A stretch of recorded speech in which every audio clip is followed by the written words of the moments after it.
I'm here with Steve, who is hiding under the table. I don't know if we can see Steve. There we go. Steve was barking quite a storm when I came in and then continued to bark. And he barked and moved away from me, which gave me an indication that he was doing it out of an insecure place. I kind of pulled out a leash, and I pulled out a leash, and I was going to put him on a leash, and he started flight mode. He ran away. So eventually went down to the basement. I was able to close the door, and I was able to get him on the leash. And what I'm just basically doing is just trying to block him from being able to run around. When a dog runs around, they get all animated. Now we're helping him basically establish a new way of being. And I just got done asking the guardian like what rules he had.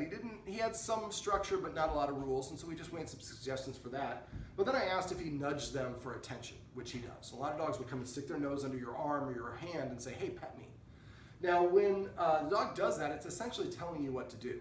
Now I consider petting a dog our way of compensating or paying them. When I have clients who have children, I like to say that petting our dogs is our way of saying thank you. And just like if someone gives me a candy bar, I'm not going to say thank you before, I'm going to say thank you after they give me the candy bar. So for Steve, what we'd like to start doing is in the future when he nudges us, instead of petting him, that's validating that yes, you're the boss of me and you can tell me what to do, and I prove to you that it's the case because I do what you tell me to do. But if I nudge you and you don't do anything, or I nudge the humans and they don't do anything, and then they tell me to sit, and as soon as I sit down, they start petting me under my chin.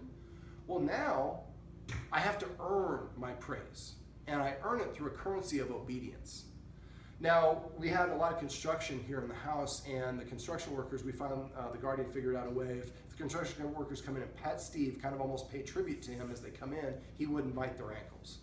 Now that's a good workaround, but it's not. It's kind of actually accelerating things and helping him think that he has more authority than he actually does. So in the future, instead of petting him when he demands it, we're going to ask him to do something that we want: come, sit, or lie down. As soon as he does one of those desired behaviors, we're going to pet him and say just the command word. A lot of people like to say, "Oh, Steve, what a good dog! You sat down." Well, we didn't even say the command word there. I like to say the command word twice. As I give the command sit. As soon as the dog sits, then I pet under the chin and say the word sit to connect them. So one's a command, one's the reward stage. And that, because we do that within 3 seconds of the dog sitting, then the dog connects all three of those things together, and eventually we say sit, and they sit down. Now after a while, what's going to happen is Steve's going to come and start sitting in front of you saying, look, I'm sitting, pay attention to me. I'm doing it by your rules. And so we do want to pay him by petting him, or thank him by petting him as much as we can. You don't have to do it every time. Sometimes you're going to be doing other things, and he has to understand I can't always get my way. But after a while, he interprets that as I'm in the follower position. I can ask, not tell. And so it's a very different mindset if you're telling somebody to do something versus asking them. Asking is obviously much more respectful. Now, as I was talking a little bit off camera, some of my clients don't realize how often they are petting their dogs, and we have a house with children, and that's pretty common. And we do like petting our dogs because it is healthy for us. There are health benefits.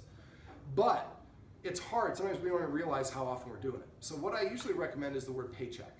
So if you come in the room and see someone is petting the dog, and the dog is standing or it doesn't look like it did anything, you say paycheck, and that person's like, sit.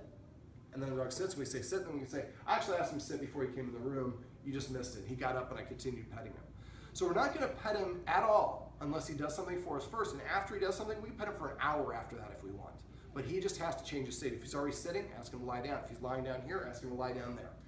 Now, I like to pet a dog under his chin because when it feels good about itself, its nose is parallel to the ground or tilted upward.